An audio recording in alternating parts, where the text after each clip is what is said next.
राज्यातील तापमानामध्ये अंशतः घट, बहुतांश जिल्ह्यातील पारा 40 अंशांखाली. विदर्भातील नागरिकांना काहीसा दिलासा.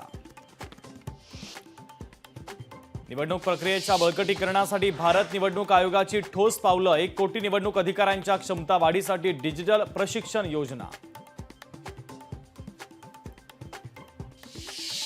शिवसेनेच्या आज संध्याकाळी एक महत्त्वाची संवाद बैठक. मुंबईतील शिवसेना आमदार आणि कार्यकर्ते या बैठकीला उपस्थित राहणार. पुण्यात अवघ्या 3 महिन्यात वणव्याच्या तब्बल 323 घटना. पुण्यातील डोंगर रांगांमध्ये वणवेच वणवे. वाढत्या तापमानामुळे जंगलांमध्ये वणवे.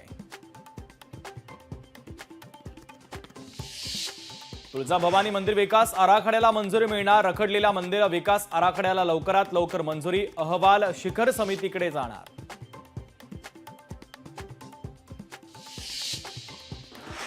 शिल्पकार राम सुतारांना महाराष्ट्र भूषण जाहीर. सुतारांच्या धुळ्यातील गोंदूर गावी मोठा जल्लोष. गावकऱ्यांनी उत्साहात फटाके फोडत केलं अभिनंदन. रत्नागिरीतील ओव्हरहेड वायर तुटल्यानं विस्कळीत झालेली कोकण रेल्वेची वाहतूक सलग दुसऱ्या दिवशी देखील विलंबानं. अनेक गाड्या 4 ते 5 तास उशिरानं. चंद्रभागा नदीमध्ये स्वच्छतेसाठी उभारलेली सेवर टेक्नॉलॉजी टेक्निकली अनफिट. पंढरपूरचे आमदार समाधान आवतडे यांचा सरकारला घरचा आहेर.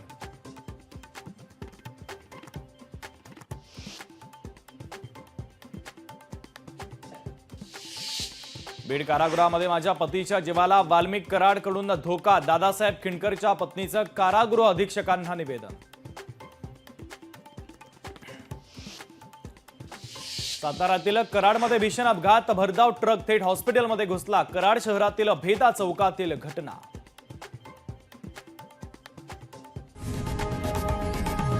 लोकशाही मराठी ऐका, पहा, जागरूक रहा.